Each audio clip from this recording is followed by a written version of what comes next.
Have you ever sent a text that changed your entire life? Jake Morrison, a 35-year-old single father, was about to find out exactly what that felt like. His thumb hovered over the phone screen as he sat in his Honda Accord outside Riverside Elementary, watching Harper disappear through the double doors with her purple backpack bouncing against her shoulders. The September morning air carried the first hint of autumn, that particular Boston chill that reminded him 3 years had passed since everything fell apart. The meeting with Catherine Reynolds still played in his mind. 6 months since the merger, and he still couldn't get used to having a CEO who looked like she belonged on a magazine cover rather than behind a desk. Today she'd worn navy blue, the kind of professional dress that somehow managed to be both completely appropriate and utterly distracting. Jake had spent the entire quarterly review trying to focus on his presentation slides instead of the way the morning light from her corner office windows caught the gold in her hair. He pulled out his phone, needing to tell someone before the thought drove him crazy. Connor would understand. Connor always understood. Dude, the new CEO is absolutely stunning. That navy dress should be illegal. Can't focus in meetings anymore. This is bad, really bad. He hit send without thinking twice, the message disappearing into the digital void. His phone buzzed immediately. Jake's stomach dropped as the notification appeared at the top of his screen. Message delivered to Catherine Reynolds. The world seemed to tilt sideways. His hands started shaking so badly he nearly dropped the phone. 3 dots appeared at the bottom of the screen. Disappeared. Appeared again. Each second stretched into an eternity while Jake's mind raced through a catastrophic slideshow of consequences. He'd lose his job. How would he pay the mortgage? Harper's therapy sessions cost $200 a week, even with insurance. The medical bills from Sarah's treatment still arrived, monthly little paper reminders that death was expensive and grief didn't come with a payment plan. The dots vanished. Then finally her response appeared. My office. Tomorrow, 8 a.m. sharp. Jake stared at the words until they blurred.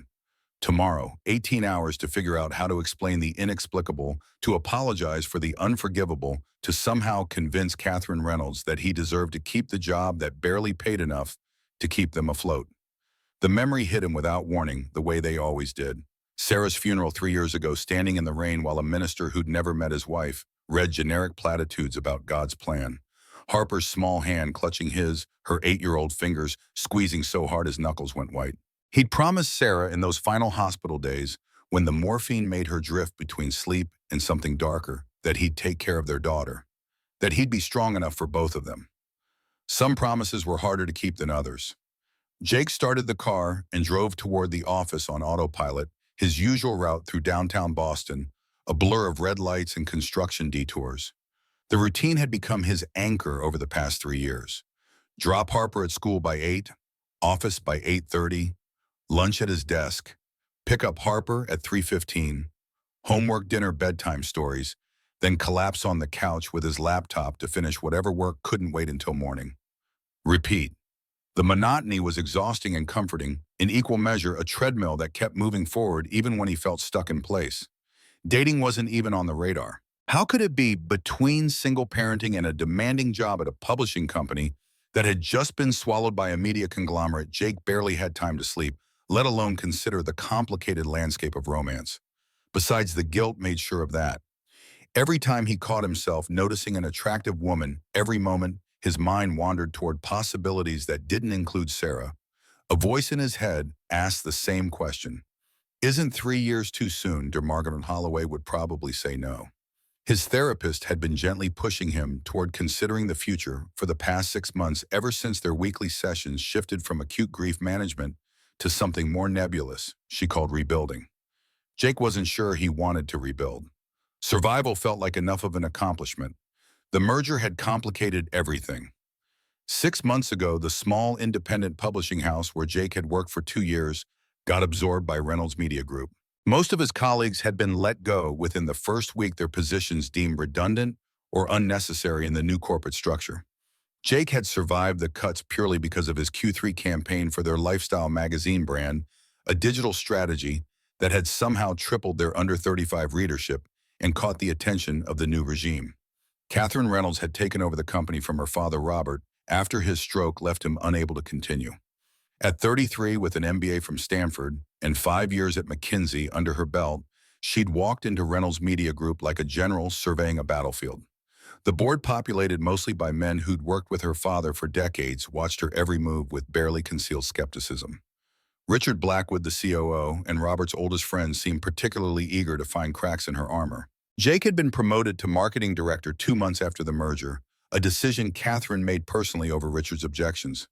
He'd heard them arguing through her office walls about risk and tradition and the importance of proven experience. Catherine's voice had cut through the debate with cold precision. Results matter, she'd said, not tenure. Jake had gone home that night and updated his resume anyway, just in case. Now he'd just sent his boss a text calling her stunning. Tomorrow morning, he'd find out if results still mattered more than spectacularly bad judgment. The rest of the day crawled by in a haze of anxiety. Jake couldn't focus on the brand refresh proposal sitting open on his laptop screen. Every notification made his heart race. He left the office at 3 to pick up Harper, grateful for the excuse to escape. She climbed into the back seat with the same fierce independence she'd developed after Sarah died, refusing his help with her backpack and buckling herself in with determined concentration. Harper had her mother's dark hair and Jake's gray eyes, a combination that made strangers stop them to comment on how beautiful she was. She hated the attention, just like Sarah had. The drive home was quiet. Harper pulled out a library book and disappeared into whatever fantasy world offered more appeal than the view outside her window. Jake watched her in the rearview mirror and wondered not for the first time how much damage he was doing by being the only parent she had left. Dr. Evelyn Sinclair, Harper's child psychologist, kept assuring him that his daughter was processing her grief in healthy ways. Jake wasn't sure what healthy grief looked like when you lost your mother before you learned multiplication. Dinner was spaghetti from a boxed garlic bread from the freezer and a side salad that Harper picked at with theatrical disgust. They ate at the kitchen table while Jake asked the standard questions about her day and received the standard 8-year-old responses. Yes, school was fine. No, she didn't have homework. Yes, she ate her lunch. They'd developed a script, and neither of them had the energy to deviate from it. After Harper went to bed, Jake sat in the darkness of his living room and stared at his phone. Connor's name sat at the top of his recent messages, right below Catherine's devastating response. He should call his best friend, explain what happened, get some advice or at least some sympathy. Instead, Jake opened his photo album and scrolled back 3 years to the pictures he couldn't bring himself to delete. Sarah smiled at him from a dozen frozen moments. Their wedding day, her white dress bright against the green of the botanical garden where they had exchanged vows. Harper's birth, Wyron exhausted and glowing in her hospital bed. Birthday parties, Thanksgivings, random Tuesday afternoons when the light was good and happiness felt permanent. The last photo was from the hospital 2 weeks before she died. Sarah had insisted, making Jake promise to take pictures even when she looked like a shadow of herself. For Harper, she'd whispered, "So she remembers I was here." Sleep, when it finally came, brought dreams about job interviews and eviction notices, and Harper asking why they had to move away from the only home she remembered. Morning arrived too quickly. Jake dropped Harper at school 15 minutes early, then sat in his car watching the clock tick toward 8. He dressed in his best suit, the charcoal gray one Sarah had bought him for their 5th anniversary. If Catherine was going to fire him, at least he'd look professional when it happened. The Reynolds Media Group building loomed over downtown Boston like a glass and steel monument to corporate ambition. Jake rode the elevator to the executive floor with his stomach churning and his palms sweating through his carefully ironed shirt. Jennifer Hayes. Catherine's executive assistant looked up from her desk as he approached. Her expression held equal parts sympathy and amusement. She waved him toward Catherine's door. Without a word, but her lips quirked into something that might have been a smile if she'd allowed it to fully form. "Good luck," her eyes said. "You'll need it." Jake knocked twice and heard Catherine's voice from inside, cool and controlled, and giving nothing away. He opened the door and stepped into what felt like his own execution. Catherine's corner office was exactly what he'd expected from someone who'd spent 5 years at McKinsey. Minimalist furniture, strategic pops of color, and floor-to-ceiling windows that framed Boston Harbor like a painting. She sat behind her desk with the morning sun streaming in behind her, turning her into a backlit silhouette that revealed nothing of her expression. Jake stood awkwardly near the door, unsure whether to sit without permission or keep standing like a student called to the principal's office. His prepared apology evaporated somewhere between his brain and his mouth. Catherine let the silence stretch until it became uncomfortable. then leaned forward into the light. Her face was unreadable professional in that carefully cultivated way that could mean anything or nothing. "Sit down, Jake." He sat. The leather chair was too comfortable for what was about to happen. Catherine slid a manila folder across her pristine desk, the movement precise and deliberate. Jake stared at it, wondering if it contained his termination paperwork or evidence of every other professional mistake he'd made in 6 months. The Camden Magazine account. "They're looking for a fresh approach to their relaunch campaign. I want you to lead it." The words didn't make sense at first. Jake's brain had been so thoroughly prepared for disaster that it took several seconds to process what she'd actually said. He looked up, confusion written all over his face. "I... what?" Catherine's expression shifted slightly, the corner of her mouth threatening to curve into something that wasn't quite a smile but wasn't entirely professional either. "You're not firing me." "Should I? Most people would." Jake felt relief and embarrassment crash into each other somewhere in his chest. His carefully prepared apology tumbled out anyway, words tripping over themselves in their rush to escape. "I'm so incredibly sorry about last night's text. It was completely unprofessional and inappropriate, and I understand if you want to reconsider." Catherine held up one hand, cutting him off mid-sentence. Her voice stayed level, giving away nothing except perhaps a hint of amusement buried deep beneath her CEO armor. "I'm not most people, Jake. Your Q3 campaign increased engagement by 34% and brought in two major advertisers who'd written us off as too traditional to bother with. I'd be stupid to fire talent over a misguided compliment." The pause before those last two words felt deliberate, like she was choosing them carefully from a larger vocabulary of possible responses. Jake wanted to sink through the expensive office chair and disappear into the carpet. "It won't happen again." "See that it doesn't." Catherine opened the folder and started walking him through the Camden opportunity, her voice shifting into the brisk efficiency he'd observed in board meetings. The magazine was hemorrhaging readers, their editorial direction stuck somewhere in the 1990s, while their target demographic had moved online. Camden's board wanted a complete digital overhaul, with enough respect for their legacy that longtime subscribers wouldn't revolt. It was exactly the kind of challenge that would normally excite Jake if he wasn't still processing the fact that he had a job to go back to. But something else emerged from the conversation, something Jake hadn't expected to find in Catherine Reynolds' corner office: vulnerability. She mentioned the board's resistance to her decisions, the constant questioning of her judgment, the way Richard Blackwood and his allies waited for any excuse to prove she wasn't ready for the role her father had given her. The admission came wrapped in professional language and delivered with her trademark composure. But Jake recognized the undertone. Catherine was under siege in her own company. "Richard and the old guard are waiting for me to make a mistake," she said, her fingers drumming once against the folder before she stilled them. "Don't give them ammunition by making this a thing." Her eyes met his directly for the first time since he'd entered the office. Jake saw the calculation there, the risk assessment, the decision she'd already made to trust him, despite having every reason not to. Something in his chest tightened in a way that had nothing to do with professional gratitude. "We both have too much to lose."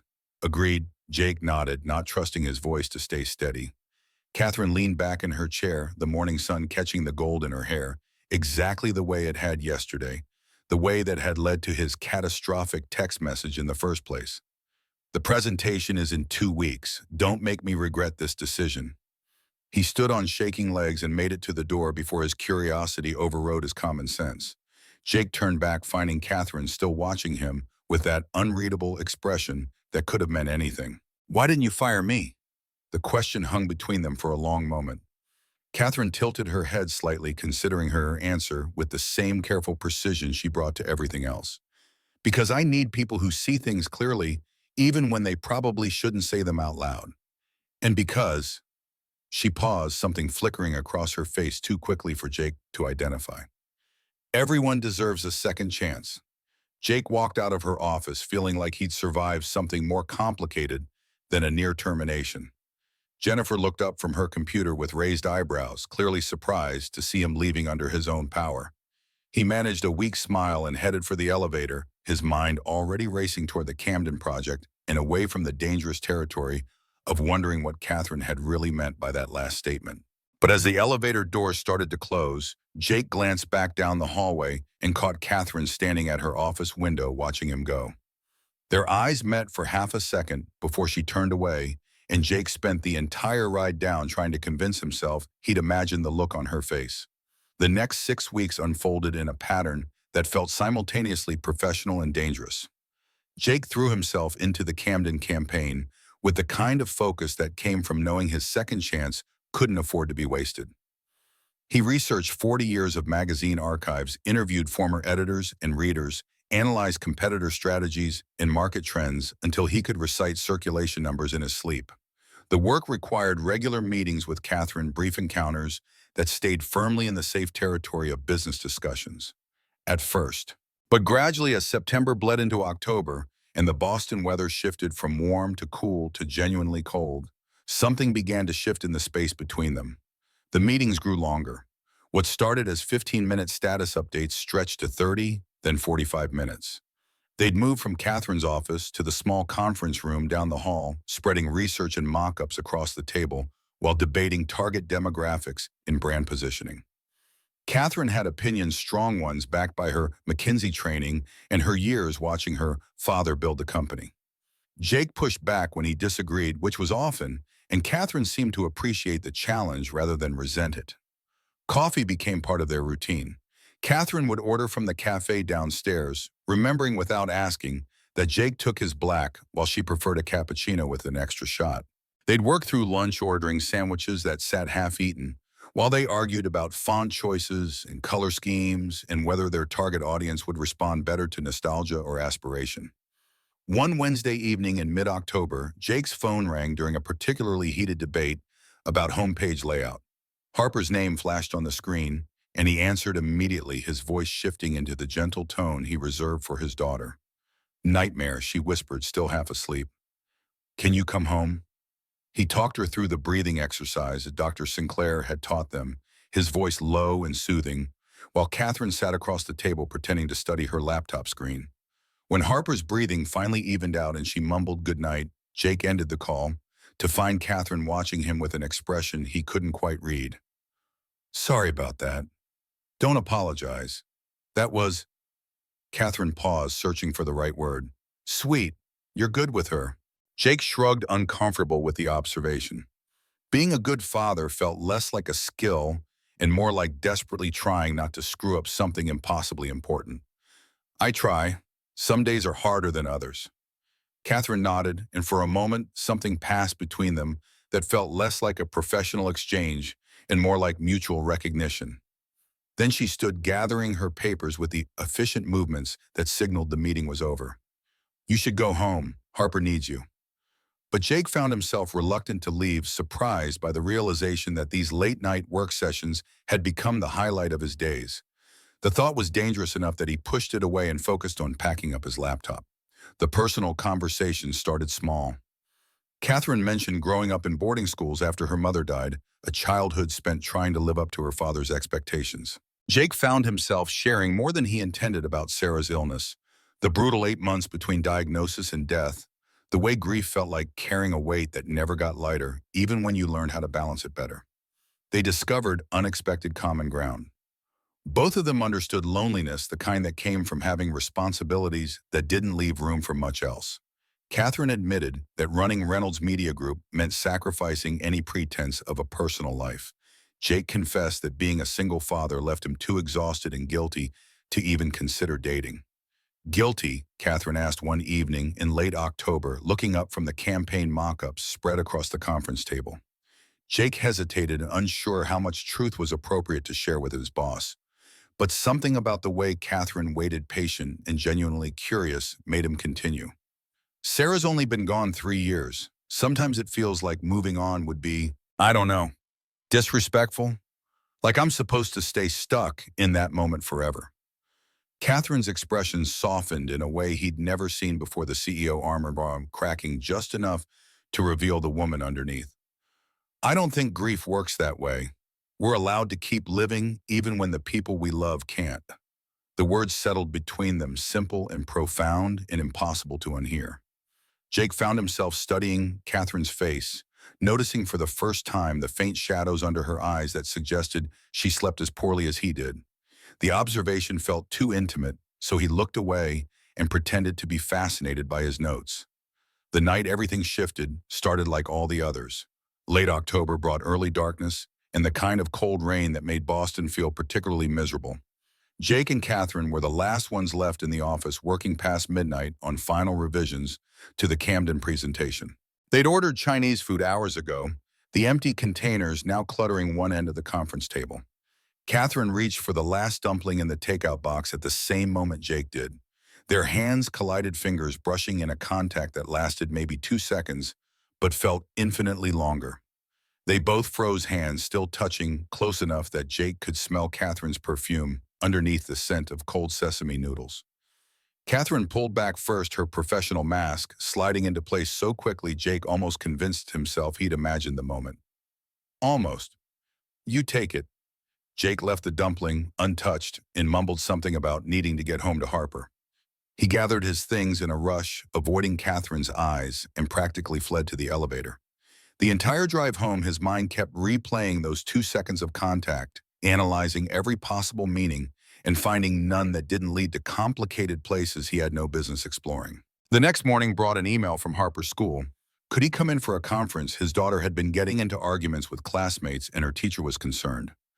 Jake's stomach dropped. Harper had been doing so well lately, or at least he'd thought she had. Dr. Sinclair's therapy sessions seemed to be helping. The nightmares had decreased. She'd started smiling again, small moments of genuine happiness that felt like victories. Apparently, he'd missed something important. The parent-teacher conference happened during Jake's lunch break, a rushed meeting in Mrs. Garcia's classroom, while Harper sat outside in the hall.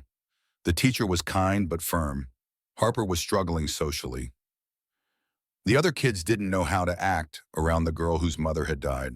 Harper had responded by either withdrawing completely or lashing out when they said the wrong thing, which they inevitably did because 8-year-olds had all the emotional intelligence of particularly confused goldfish.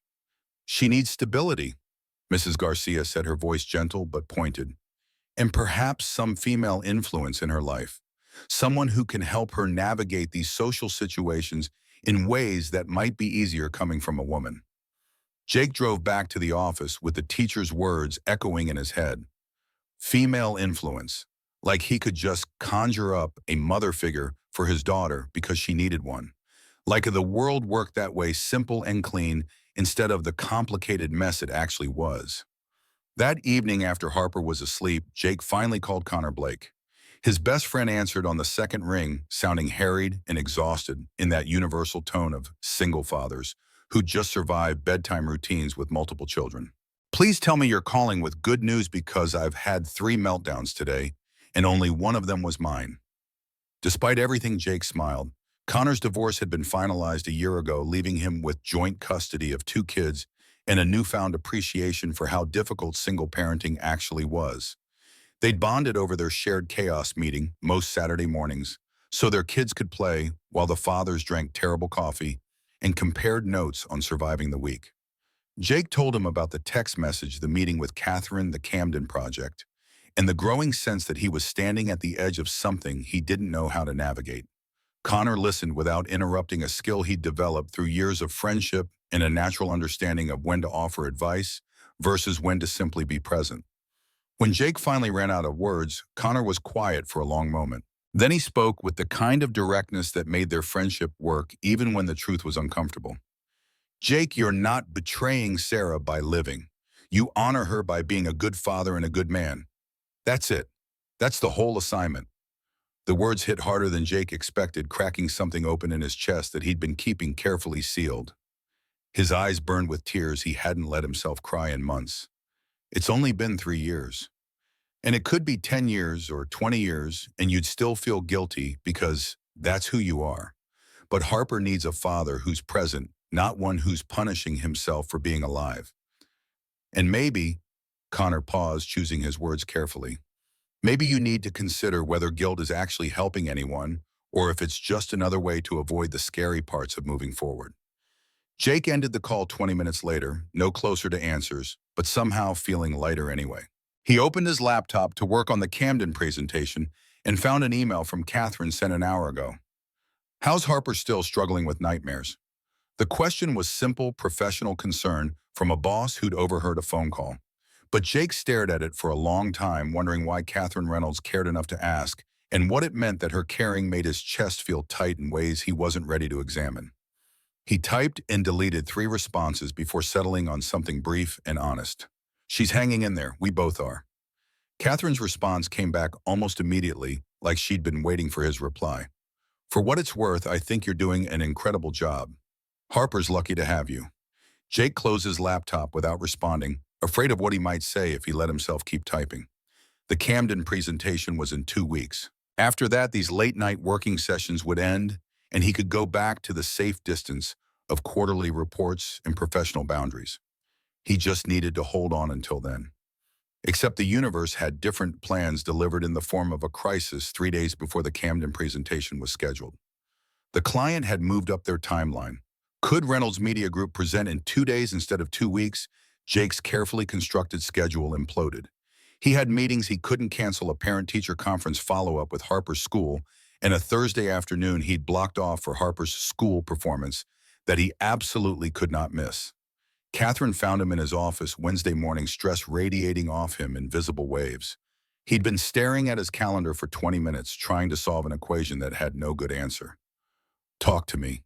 Jake explained the situation, words tumbling out in a rush of logistical nightmare. He could make the emergency client meeting work if he pushed other things, but Harper's performance was non-negotiable. She was doing a solo piece in the school concert, her first time performing alone since Sarah died. Mrs. Garcia had specifically mentioned it as a breakthrough moment. Missing it would devastate his daughter and prove every fear he had about being an inadequate parent. Catherine listened with the focused attention she brought to complex problems, her mind clearly working through possible solutions. When Jake finished his explanation, she asked a question that surprised him. What if I picked her what? From school, I could get Harper to her performance while you handle the client meeting. You'd join us there afterward. Jake stared at his boss, trying to process the offer. Catherine Reynolds, CEO of a media conglomerate, volunteering to provide childcare for his 8-year-old daughter. The suggestion was so far outside anything he'd expected that his brain short-circuited trying to formulate a response. You don't have to do that. Catherine's expression shifted into something that might have been amusement if she'd let it show more clearly. I know I don't have to. I'm offering because you need help and I have a car service. Harper won't be alone. I'll take her to the concert, you meet us there. Problem solved. Every instinct told Jake to say no. Asking his boss to pick up his daughter crossed about 17 professional boundaries and set a precedent he couldn't afford to normalize. But the alternative meant missing Harper's solo, and that wasn't an option his conscience could accept. He gave Catherine his ex-wife's no, his late wife's no, just Sarah's emergency contact information and Harper's school address. Catherine programmed it into her phone with the same efficiency she brought to board meetings, like chauffeuring employees' children was just another item on her executive to-do list. Thursday afternoon arrived with the particular chaos that comes from trying to do too many important things simultaneously. The client meeting ran long, complicated questions, extending past the time Jake had budgeted for transit. He sent Catherine a panicked text apologizing for the delay and promising to get there as soon as humanly possible. Her response was brief and unruffled. We're fine, Harper's warming up backstage. Take your time. Jake made it to the school auditorium 15 minutes before Harper's solo, sweating through his suit jacket and slightly out of breath from sprinting across the parking lot. He scanned the crowded room for Catherine and found her sitting in the third row, Harper beside her, chattering away about something that had his daughter genuinely animated. They hadn't noticed him yet. Jake hung back, watching the impossible scene unfold. Catherine Reynolds, in her designer suit and executive posture, was leaning down to listen to Harper's 8-year-old explanation of something clearly important. His daughter's hands moved expressively, her face lit up in a way Jake hadn't seen in months. And Catherine was smiling, a real smile that had nothing to do with professional courtesy and everything to do with genuine connection. Harper spotted him and waved enthusiastically. Catherine looked up, meeting Jake's eyes across the auditorium. Something passed between them in that moment, something warm and complicated that Jake immediately tried to pretend he hadn't felt. He made his way to the third row and slid into the seat beside Harper, who immediately launched into a recap of everything he'd missed. Catherine had picked her up exactly on time. They'd talked about science in the car because Harper mentioned her favorite subject. Catherine had bought her a granola bar from the vending machine when Harper admitted to being hungry, and Catherine had told her the secret to not being nervous before performances, which was to pretend you're just telling a story to one friend instead of performing for a crowd. Jake listened to his daughter's enthusiastic narration and felt something crack open in his chest, warm and terrifying, and impossible to name. Harper's solo went perfectly. She stood on the stage in her school uniform, her voice clear and steady, through a song about autumn leaves and changing seasons. Jake watched his daughter and thought about all the moments Sarah was missing, all the performances and achievements and ordinary miracles that made up Harper's childhood. The grief was there, familiar and heavy, but something else accompanied it now. Hope, maybe, or possibility. After the concert, Harper hugged Catherine with the kind of fierce affection she usually reserved for family. Catherine hugged her back, looking slightly overwhelmed, but genuinely pleased. Jake thanked her 3 times in 30 seconds, unable to articulate the depth of his gratitude without sounding like he was saying too much. As they walked to their cars in the crisp November evening, Harper slipped her hand into Catherine's without hesitation. Jake's heart did something complicated in his chest. His daughter, who hadn't voluntarily touched anyone outside immediate family since Sarah died, had just chosen to hold Catherine Reynolds' hand like it was the most natural thing in the world. Catherine looked down at Harper, then up at Jake, and the expression on her face was tender and vulnerable and scared in equal measure. They stood in the parking lot under the glow of streetlights while Harper chattered about the performance, and Jake realized with sudden clarity that the danger he'd been worried about wasn't falling for his boss. It was that Harper was falling for her, too. The Camden presentation happened the following week, exactly 8 weeks after Jake's catastrophic text message. The conference room on the 15th floor was packed with executives, the full Reynolds Media Group board, Camden Magazine's leadership team, and enough vice presidents to make the space feel uncomfortably crowded. Richard Blackwood sat in the second row with the satisfied expression of someone waiting for disaster. Jake had spent the previous 72 hours refining every slide, rehearsing every transition, preparing for every possible question. The presentation represented 2 months of work, and his best shot at proving Catherine's faith in him wasn't misplaced. Harper had wished him good luck that morning with a hug that lingered just long enough to make his eyes sting. The pitch itself went smoothly for the first 20 minutes. Jake walked through his research, outlined the strategic approach, and presented mock-ups that balanced Camden's legacy brand with the digital-first direction their survival required. He could see heads nodding, executives taking notes, the client team leaning forward with engagement. Then Richard Blackwood raised his hand. "This approach is too risky. Camden's readership skews older. You're proposing we abandon our core demographic to chase a younger audience that's notoriously fickle and difficult to monetize." Jake had anticipated the objection. He pulled up the slide showing Camden's declining circulation numbers over the past decade, the demographic data that made clear their core audience was aging out faster than they were gaining new readers.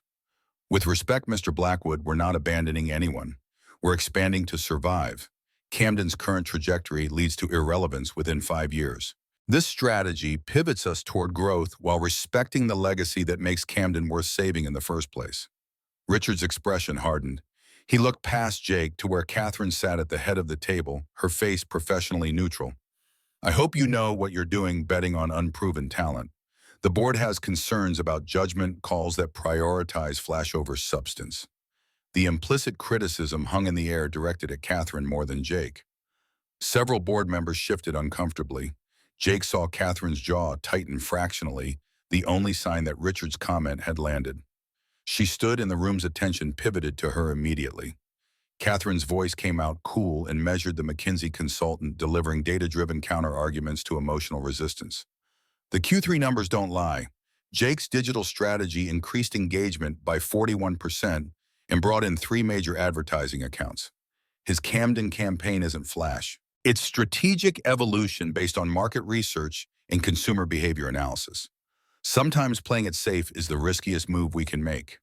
Richard looked like he wanted to argue further, but the Camden CEO cut him off with a raised hand. The older man had been studying Jake's presentation materials with increasing interest, his expression thoughtful rather than dismissive. Mr. Morrison, this is certainly bold, but I'm concerned about authenticity. How do we modernize without losing the voice that's made Camden relevant for 40 years? This was the question Jake had been preparing for the heart of everything he'd spent 8 weeks trying to solve. He took a breath and let the answer come from somewhere deeper than research and strategy. I spent 2 months reading Camden archives, sir. Every decade you've reinvented your approach while keeping your core editorial voice intact. The transition from print-only to digital platforms isn't different from the transition to color printing in the 70s or adding photography in the 50s or any other evolution that felt radical at the time. Camden has always been about quality storytelling. This campaign just recognizes that your readers now consume those stories differently than they did 40 years ago. Jake pulled up his final slide, a quote from Camden's founding editorial statement, alongside mock-ups showing how that same philosophy translated to modern platforms. He'd spent hours crafting this connection, finding the thread that linked past and future. Experience isn't doing the same thing for 40 years. It's learning for 40 years and applying what you learned. Camden has that institutional knowledge. We're not asking you to abandon it. We're asking you to trust it enough to let it evolve. Silence filled the conference room. Jake couldn't read the expressions around the table, couldn't tell if he just saved his career or ended it. The Camden CEO studied the slide for what felt like an eternity, his weathered face giving away nothing. Then he smiled. Gentlemen, I think we found our strategy. The room erupted into discussion. Handshakes were exchanged, questions were asked, and details were negotiated. Jake stood at the front trying to process that he'd actually pulled it off, that Catherine's gamble on him had paid off.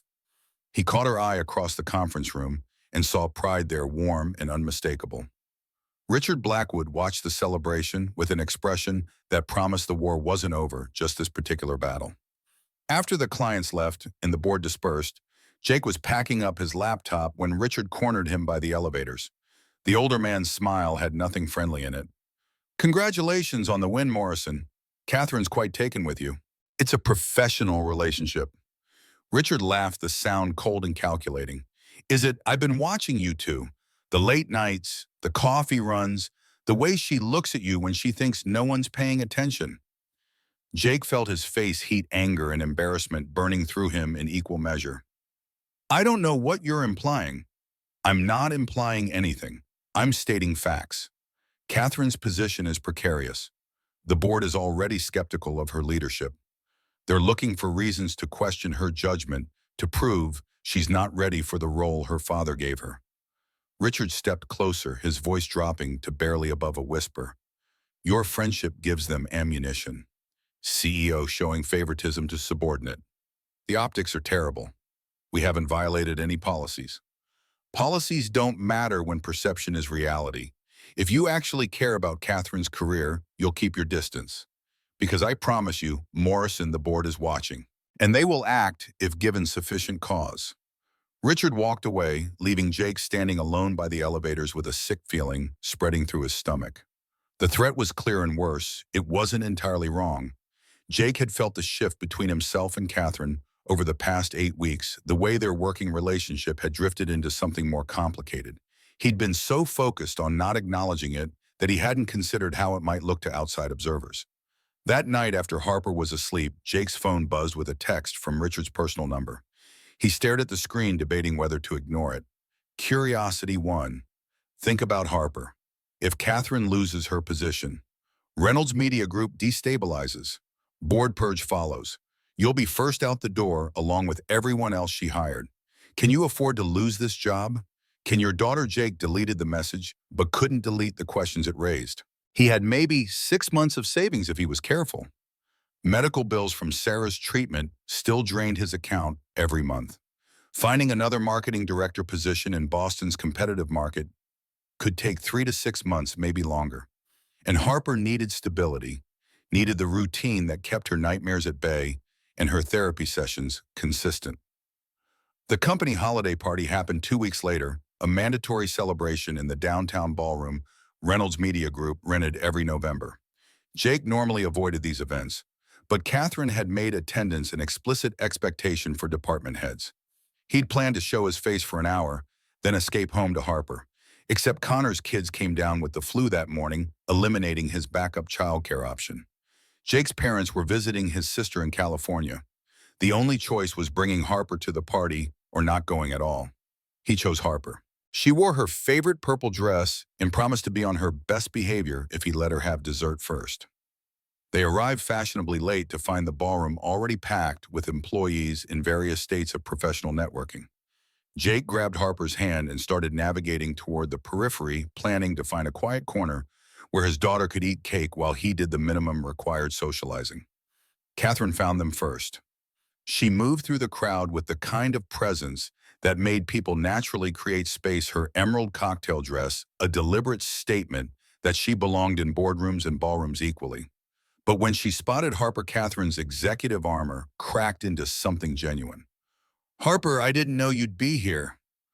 Harper's face lit up with an enthusiasm she rarely showed for adults who weren't family. She launched into an enthusiastic explanation of her latest art project, something involving glitter and construction paper, and what sounded like an alarming amount of glue. Catherine listened with the same focused attention she brought to board presentations, asking follow-up questions and genuinely engaging with 8-year-old logic. Jake watched his boss and his daughter interact and felt something dangerous settle in his chest, warm and terrifying, and impossible to ignore. Other employees noticed. Jake saw the glances, the subtle whispers, the way people's eyes tracked Catherine as she spent 20 minutes talking to Harper instead of networking with executives. Richard Blackwood stood across the ballroom, watching the scene with an expression that promised consequences. Eventually, Harper declared she was hungry enough to eat everything on the dessert table. Catherine laughed, and the sound was light and unguarded in a way Jake had never heard from her. She walked with them to the buffet, still listening to Harper's chatter about school and friends and the science fair project she was planning. The moment happened at the dessert table. Harper was debating between chocolate cake and cookies when she turned to Catherine with the kind of blunt honesty only children could deliver. "Daddy never comes to parties. He says they're boring." Catherine's eyes met Jake's over Harper's head, amusement dancing in their depths. "That's because he hasn't had the right company." The comment was light, probably meant as nothing more than playful banter, but it landed in Jake's chest like a grenade, detonating feelings he'd been carefully not examining for 8 weeks. He looked at Catherine Reynolds in her emerald dress with his daughter's hand in hers, and something clicked into place that he couldn't unclick. This was dangerous. This was complicated. This was everything Richard had warned him about, and everything Jake couldn't afford to want. And he wanted it anyway. They stayed at the party another hour, the three of them existing in a bubble that felt separate from the corporate networking happening around them. Harper eventually fell asleep against Catherine's shoulder the late hour, in full stomach, conspiring to overwhelm her determination to stay awake. Catherine held her carefully, one hand supporting Harper's head, while she continued talking to Jake about everything and nothing. Walking to their cars afterward felt significant in ways Jake couldn't articulate. Harper was awake again, holding both their hands and swinging between them like they were a family, instead of a boss and employee with complicated feelings neither could acknowledge. The November night was cold enough to see their breath, the first real hint that winter was coming, whether they were ready or not. At his car, Jake started to say thank you and goodbye, but Harper beat him to speaking. She looked up at Catherine with the kind of serious expression that meant she was about to ask something important. "Do you have kids?" Catherine knelt down to Harper's eye level, her designer dress touching the parking lot concrete without hesitation. "No, I don't." "Why not? Don't you like kids?" Jake started to intervene to apologize for his daughter's directness, but Catherine shook her head slightly. She considered Harper's question with the same thoughtfulness she brought to complex business problems. "I love kids. I just haven't found the right time or the right person to have them with yet." Harper processed this with 8-year-old logic, her face scrunched in concentration. Then she smiled, the kind of bright, uncomplicated smile that was becoming rarer as she got older. "I think you'd be a really good mom." Catherine's eyes went bright with tears she didn't let fall. She pulled Harper into a hug that lasted just long enough to be meaningful before standing and stepping back to safe professional distance. Her gaze met Jake's, and the vulnerability in her expression made his chest ache. "Thank you, Harper. That's one of the nicest things anyone's ever said to me." On the drive home, Harper fell asleep in the back seat almost immediately. Jake drove through Boston's late-night traffic and tried not to think about Catherine's expression when Harper called her a good mom. Tried not to think about how right they'd look together. Tried not to think about the fact that his daughter had just given permission he hadn't known he was waiting for. At a red light, his phone buzzed with a text. Catherine's name appeared on the screen. "Thank you for tonight. Harper is wonderful. You're doing an amazing job with her." Jake stared at the message, watching the light turn green and back to red again, while the car behind him honked impatiently. He typed and deleted 4 different responses before settling on something simple and true. "Thank you for being kind to her. It means more than you know." 3 dots appeared, disappeared, appeared again. Finally, her response came through. "She makes it easy. You both do." Jake didn't respond. He couldn't not without saying things that would cross lines he wasn't sure they should cross. He put the phone down and drove home, his mind replaying every moment of the evening and trying to convince himself that what he felt was manageable, controllable, something that would fade with time and professional distance. But when Harper woke up enough to stumble into the house, she said something that made Jake's careful denial impossible to maintain. "I like her, Daddy. She's not trying to be mommy. She's just Catherine. Can she be our friend?" Jake tucked his daughter into bed and sat in the darkness of her room long after she fell asleep, watching her breathe and trying to figure out how to answer a question that felt infinitely more complicated than Harper understood. Sarah's picture sat on Harper's nightstand, frozen in a moment of happiness from before the cancer stole everything. Jake picked it up, studying his late wife's smile and wondering what she would think of the mess he was making of moving forward. His phone buzzed one more time. Another text from Catherine sent 20 minutes ago while he'd been lost in thought. "For what it's worth, I'd like to be your friend too, both of you." Jake set down Sarah's picture and stared at Catherine's message until his vision blurred. Sometimes our biggest mistakes lead to our greatest happiness, he thought. All it takes is courage to face them. The question was whether he had that kind of courage and what it would cost him if he tried to find out. Thanksgiving week arrived with the particular pressure that comes from holidays designed for families when your family has a Sarah-shaped hole in it. Jake had planned the usual quiet dinner with Harper, just the 2 of them, navigating gratitude while pretending the empty chair didn't matter. Then Catherine's invitation changed everything. The text came on the Tuesday before Thanksgiving, direct and slightly hesitant in a way that felt uncharacteristic for someone who ran board meetings with absolute confidence. "What are you doing Thursday? I'm alone too. My father can't travel yet. Would you and Harper like to join me? Fair warning, I'm terrible at cooking, but excellent at ordering catering." Jake read the message 3 times, his thumb hovering over the keyboard, while his brain constructed and discarded a dozen different responses. Every instinct screamed that accepting was dangerous, that spending a major holiday with his boss crossed lines they'd been carefully pretending didn't exist. But Harper appeared over his shoulder before he could decide, reading the text with the kind of invasion of privacy 8-year-olds considered their birthright. "Can we go, Daddy? Please." Her eyes held an excitement he couldn't bring himself to extinguish. Harper had been asking about Catherine all week, wondering if they'd see her again, if she was really their friend now. Jake typed his acceptance before his common sense could override his daughter's hope. Catherine's penthouse occupied the top floor of a converted warehouse in the Seaport District, all exposed brick and floor-to-ceiling windows overlooking Boston Harbor. The space was beautiful in that carefully curated way that suggested a professional decorator rather than personal accumulation. Minimalist furniture, strategic art pieces, and absolutely no evidence that anyone actually lived here rather than just used it as an expensive hotel room. Harper's immediate response upon entering was to ask if they were allowed to touch anything. Catherine laughed, the sound genuine and slightly nervous. "Everything except the vase by the window. My grandmother brought it from Italy. Other than that, consider this a no museum rules zone." The catered Thanksgiving spread covered Catherine's dining table in elegant abundance. Turkey and all the traditional sides presented with the kind of professional polish that came from expensive restaurants rather than home kitchens. Catherine had set 3 places with formal china that probably cost more than Jake's monthly mortgage payment. Dinner started awkward, all of them too aware they were playing at being a family when they were technically boss employee and accidental third party. Harper broke the tension by asking Catherine if rich people ate different food than regular people, a question so blunt it made Jake nearly choke on his water. Catherine considered the question seriously, treating Harper's curiosity with the same respect she'd shown during their previous encounters. I think we all eat pretty much the same things. Some people just pay more for someone else to cook it. That seems silly.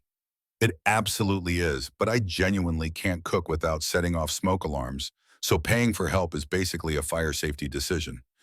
Harper giggled, and the sound dissolved the remaining tension. Conversation flowed more naturally after that, meandering through safe topics until Harper asked about Catherine's childhood, with the innocent directness that made Jake simultaneously proud and mortified. Catherine's expression shifted, vulnerability flickering across her face before she could hide it behind professional composure. She set down her fork and seemed to be deciding how much truth an 8-year-old could handle. My mom died when I was 12.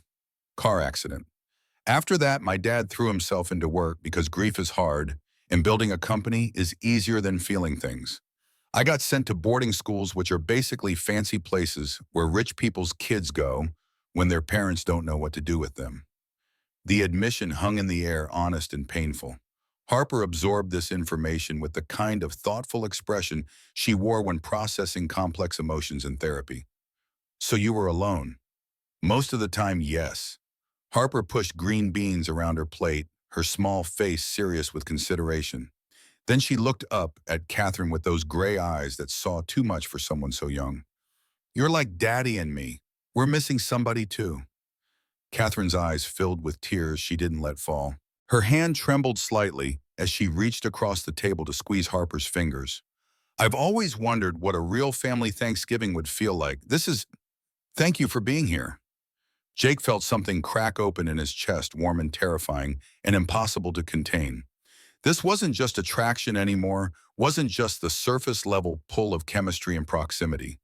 This was deeper, more dangerous, the kind of connection that rewired your entire understanding of what possible futures might exist. After dinner, Harper insisted on watching the Macy's Thanksgiving Day Parade replay on Catherine's television, a tradition Sarah had loved that Jake had been maintaining through sheer force of will. Catherine settled onto her minimalist couch with Harper between them, and his daughter fell asleep within 20 minutes, her head tilted against Catherine's shoulder, with the absolute trust children reserve for people they've decided are safe. Catherine held very still, like she was afraid moving might break whatever spell had made Harper choose her as a temporary pillow. Her eyes met Jake's over his daughter's sleeping form, and the tenderness in her expression made his throat tight. She's beautiful, Catherine whispered, barely audible over the television commentary about balloon handlers and marching bands. Jake carefully extracted Harper from the couch and carried her to Catherine's guest bedroom, tucking her under a duvet that probably cost more than his entire bed set. When he returned to the living room, Catherine had moved to the windows, staring out at the harbor lights, with her arms wrapped around herself like she was cold, despite the apartment's perfect climate control. The moment felt significant, weighted with everything they'd been carefully not saying for months. Jake crossed the room slowly, giving himself time to reconsider, to remember all of Richard's warnings about perception and propriety and professional boundaries. He stopped beside her at the window. Their reflections overlapped in the glass ghost images superimposed on the Boston skyline. Thank you for today. Harper doesn't warm up to people easily, not since Sarah. But with you, it's like she's known you forever. Catherine turned to face him close enough that he could count the faint freckles on her nose that her makeup usually concealed. Her voice came out barely above a whisper, vulnerable in ways he'd never heard from the CEO who commanded boardrooms. Jake, I need to tell you something. I'm falling for you. For both of you. I know it's complicated and probably completely inappropriate, but... Her words died as Jake stepped closer, closing the distance between them until he could feel the warmth radiating from her skin. Every rational thought in his head screamed to stop, to step back, to maintain the careful distance that kept their relationship safely in the realm of professional friendship. Instead, he lifted one hand to her face, his thumb brushing across her cheekbone with a gentleness that felt like permission and question combined. I've been falling for you since that first morning in your office when you didn't fire me and instead gave me the Camden account. Maybe even before that. Catherine's breath hitched. She leaned into his touch, her eyes closing briefly, like she was savoring a moment she'd been imagining, but never quite believed would happen. But I'm terrified, Jake continued, the words tumbling out in a rush of honesty he couldn't contain. What if this doesn't work? Harper's already attached to you. If we try and fail, she loses another important person. I can't do that to her.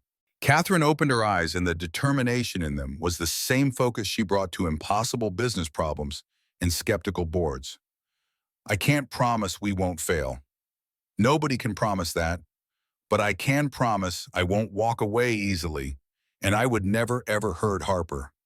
She means too much to me. The space between them evaporated.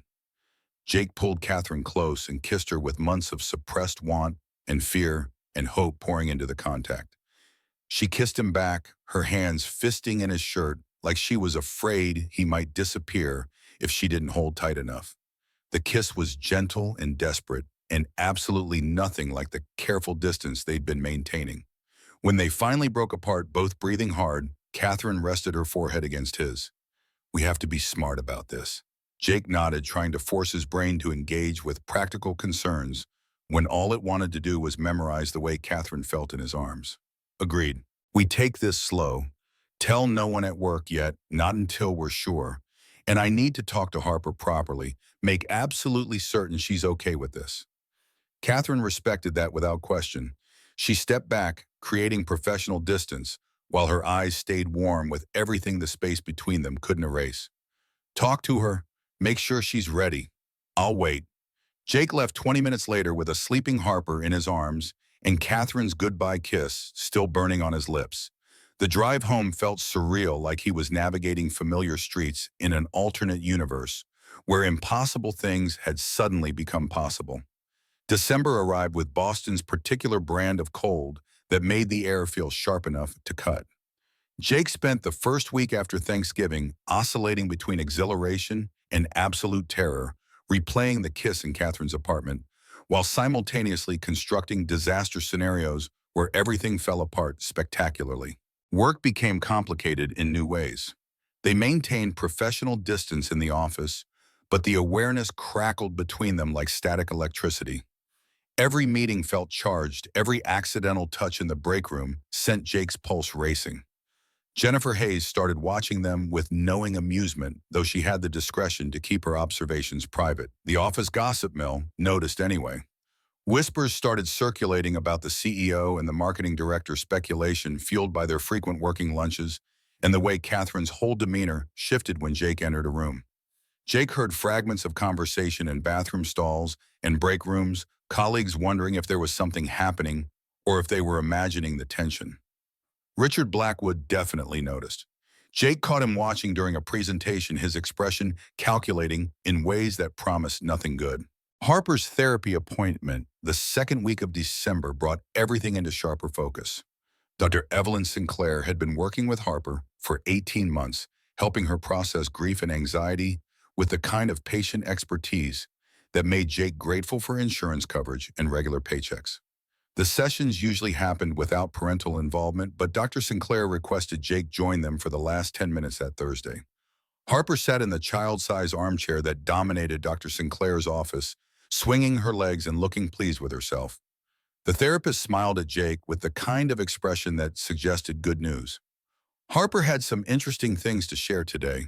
I thought you should hear them directly. His daughter took the invitation seriously, her face scrunching with concentration as she organized her thoughts. Dr. Sinclair asked about Thanksgiving. I told her about Catherine and Eddie and how Daddy smiles different now when he talks about her. Jake's heart rate spiked. He'd been planning to have the conversation with Harper this weekend, but apparently his 88-year-old had beaten him to analysis. How do you feel about that? Dr. Sinclair asked gently, her attention focused entirely on Harper. I miss Mommy a lot, but Daddy's been sad for so long and I want him to be happy. Is that bad? The question came out small and uncertain, like Harper had been carrying the weight of it for weeks without knowing who to ask.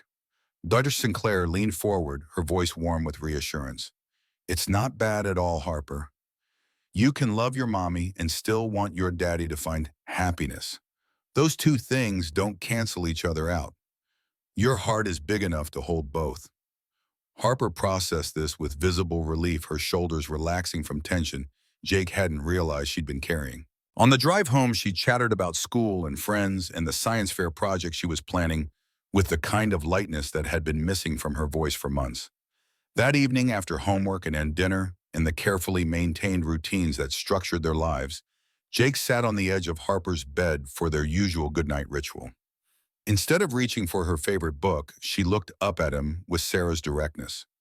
You like Catherine like her, don't you? The question shouldn't have surprised him. Harper had inherited her mother's ability to cut through pretense and land directly on uncomfortable truths. How did you know? Daddy, I'm 8, not stupid. You smile when she texts. You look at her the way you looked at mommy in the photos. Jake sat beside her, his heart racing with the weight of having a conversation he'd been rehearsing mentally for days.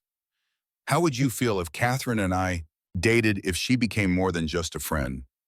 Harper was quiet for a long moment, her expression thoughtful. Then she surprised him completely. Do you still love mommy? The question hit harder than Jake expected, tears burning his eyes without permission. He pulled Harper into his lap, holding her close, while trying to find words that were honest without being overwhelming. Every single day, always will. But your mom would want me to be happy. She wouldn't want me to be alone forever. Harper nodded against his chest, her voice muffled but clear. Dr. Sinclair says you can love new people and still love people who are gone. So I think mommy would be okay with it. And I think Catherine makes you happy.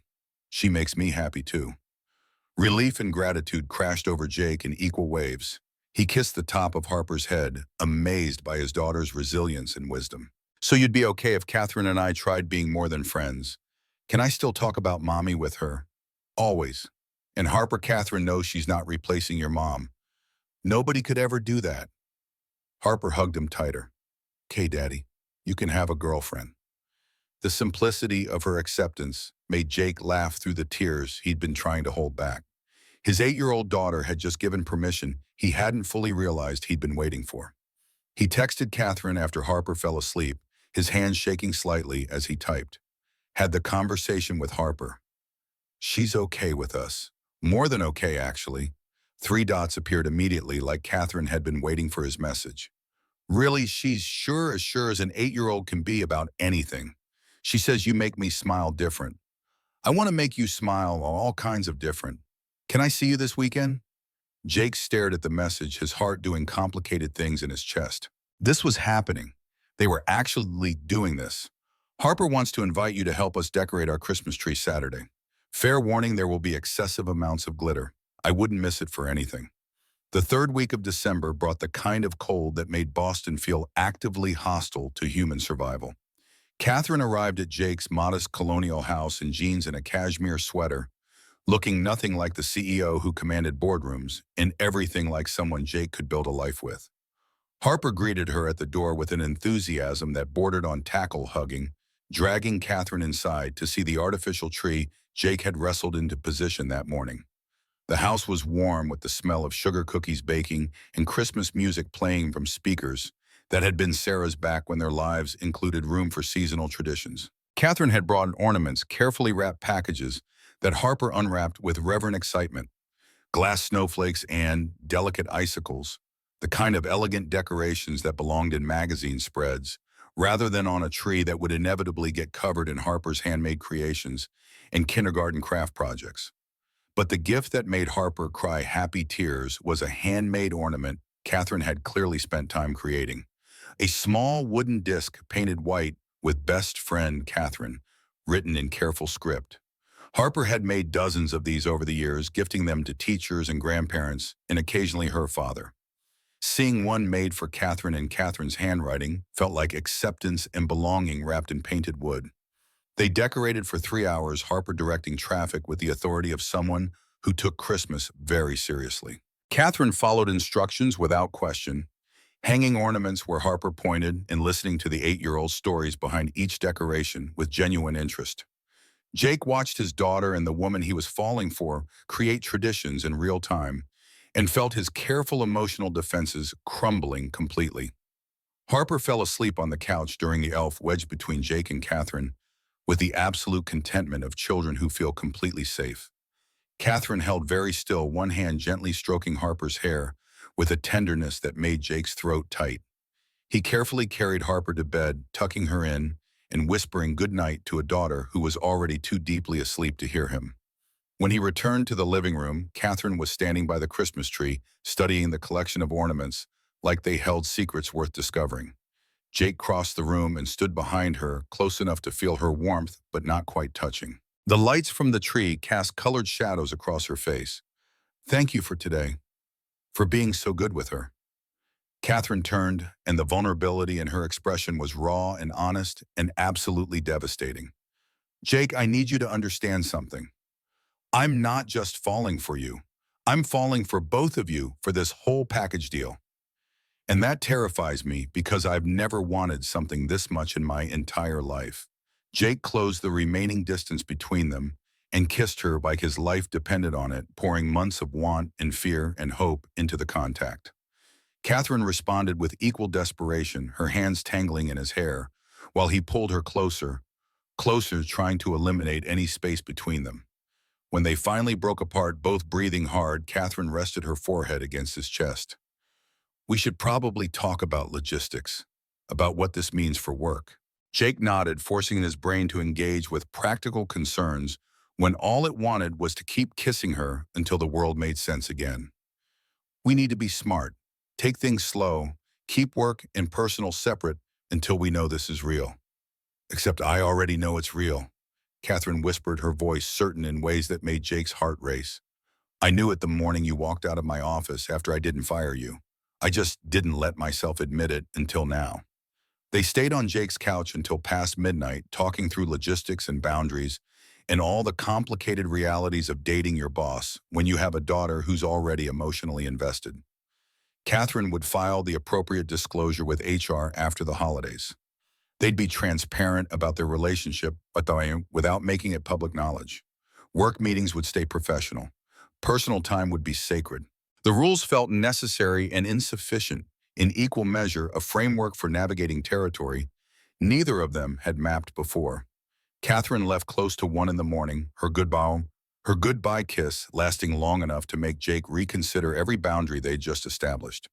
He watched her drive away and then stood in his driveway, staring at the stars, wondering how his life had gone from grief-stricken survival to this kind of possibility in less than 4 months. The answer came in the form of a mistaken text message and a CEO who'd chosen mercy over policy. Sometimes the universe's biggest mistakes led to its greatest gifts. January arrived with the particular cruelty of New England winter temperatures dropping below zero and snow accumulating in dirty piles that would last until March. The 15th loomed on Jake's calendar, with the weight it always carried, a date circled in his mind, even when it wasn't marked on any physical surface. 3 years since Sarah died. 3 years since Harper lost her mother and Jake lost his wife, and their entire world rearranged itself around an absence that never stopped aching. Catherine noticed his mood shift in the days leading up to the anniversary. Jake became quieter, more withdrawn. The grief he usually kept carefully managed, breaking through his defenses. She gave him space but checked in regularly, text messages that said, "I'm here," without demanding explanations he didn't have energy to give.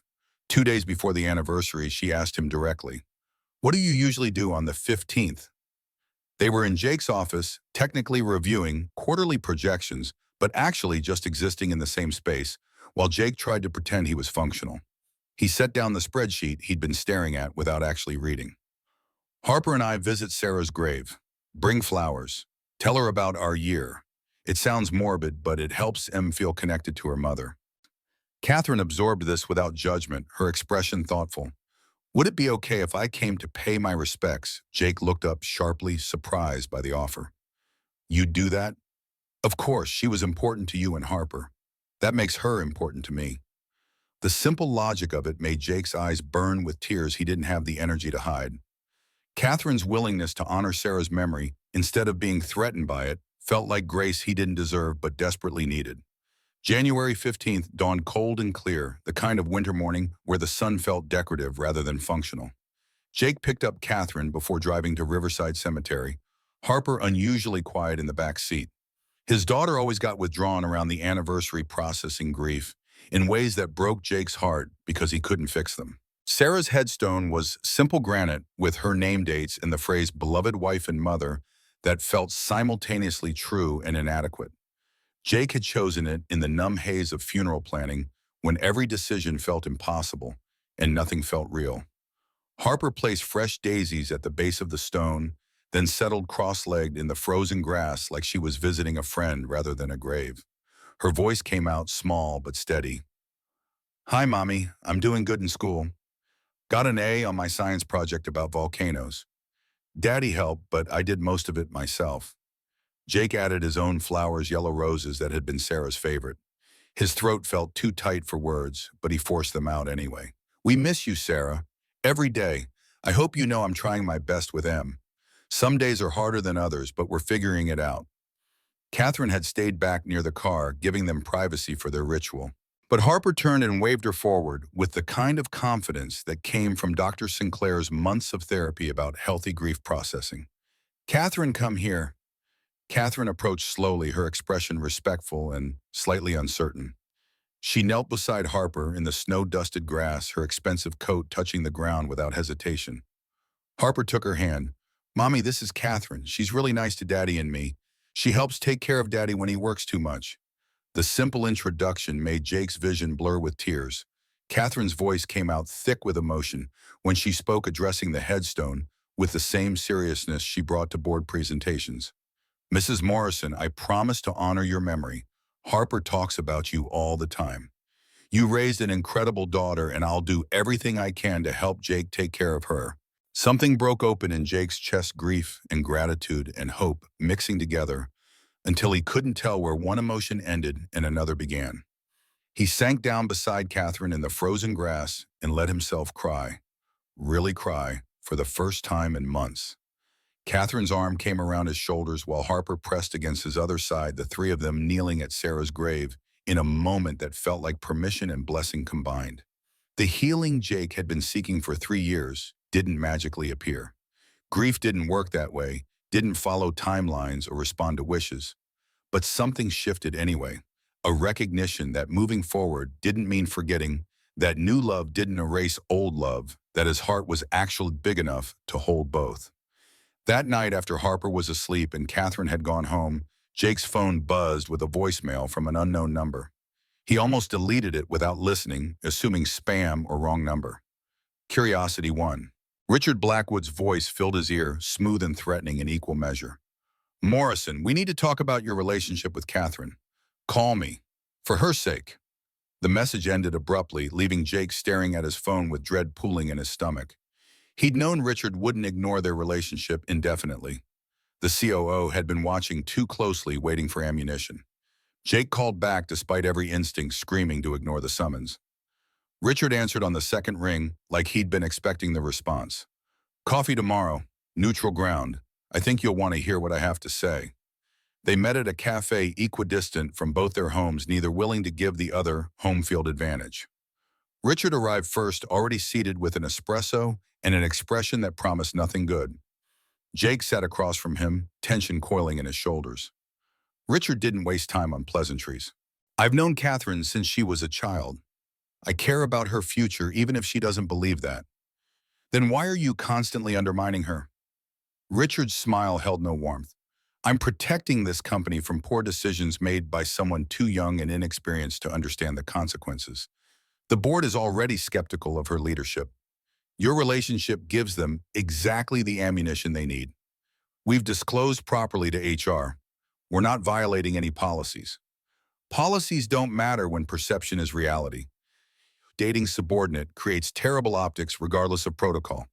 If you actually care about Catherine's career, you'll end this before it destroys everything she's worked for." Jake felt his jaw clench, anger mixing with the sick knowledge that Richard wasn't entirely wrong. The board had been looking for reasons to question Catherine's judgment since day one. A relationship with someone she'd personally promoted could be exactly the excuse they needed. "This sounds less like concern for Catherine and more like you looking for ways to push her out." Richard's mask slipped, revealing the bitterness underneath. "She's not ready for this role. Too impulsive, too emotional. Just like her mother." The venom in his voice when mentioning Catherine's mother sent warning bells clanging in Jake's head. This wasn't professional rivalry. This was personal, rooted in something that went back decades. What happened between you and Catherine's mother? Richard's expression shuddered immediately. That's none of your business. What is your business is understanding that the board will act if given sufficient cause. You're that cause, Morrison. The question is whether you care enough about Catherine to remove yourself from the equation. Jake left the cafe with Richard's words echoing in his head and doubt churning in his stomach. That evening after Harper was in bed, he told Catherine everything. She listened without interrupting, her face growing progressively paler as Jake recounted the conversation. When he finished, Catherine stood and paced her apartment, arms wrapped around herself. Richard and my mother had an affair 20 years ago before I was born. My father found out, ended their friendship. After Mom died, Dad eventually forgave him and brought him back into the company. But Richard never forgave Dad for choosing family over him. The pieces clicked into place with sickening clarity. Richard's resentment wasn't about Catherine's capabilities. It was about her existence, the living reminder that Robert Reynolds had chosen his wife and daughter over Richard Blackwood's ambitions. Catherine turned to face Jake, her expression determined despite the fear in her eyes. I won't let him use you against me. We need to be public, transparent. File official disclosure with HR, follow every protocol perfectly. Take away his ability to expose us. But won't that give the board ammunition? It takes away their ability to claim we were hiding something. We control the narrative instead of letting Richard control it for us. Jake crossed the room and pulled her into his arms, feeling her trembling against him. Are you sure? Catherine's voice came out muffled against his chest, but absolutely certain. I'm sure about you, about us. The rest we'll figure out. They filed the official relationship disclosure with HR on a Monday morning, the paperwork formal and clinical, in its reduction of something profound to checkbox compliance. Jennifer Hayes delivered the forms to HR personally, her expression neutral, but her eyes holding a warmth that suggested approval. The bomb had been set, now they waited to see who would be caught in the blast. February brought the Hartman Pharmaceuticals opportunity, a major account that could secure Catherine's position for years or provide Richard with the perfect weapon to destroy her. The client was old money Boston conservative in their business dealings and skeptical of Reynolds Media Group's recent leadership changes. Richard supported Jake's assignment to the account with suspicious enthusiasm, which should have been Jake's first warning. Instead, he threw himself into the work with the same intensity he'd brought to Camden, determined to prove that Catherine's faith in him wasn't misplaced. The presentation day arrived with the particular tension that comes from knowing everything is riding on one pitch. The full board attended, along with Hartman's executive team and enough vice presidents to make the conference room feel crowded. Richard sat in the front row with the satisfied expression of someone who'd already won a game, everyone else was still playing. Jake's presentation was solid, built on weeks of research and strategic planning. He walked through comprehensive digital strategies, targeted campaigns, and data-driven projections with the confidence that came from knowing his material inside and out. The Hartman team leaned forward, engaged and asking good questions. Halfway through the Q&A session, Richard raised his hand.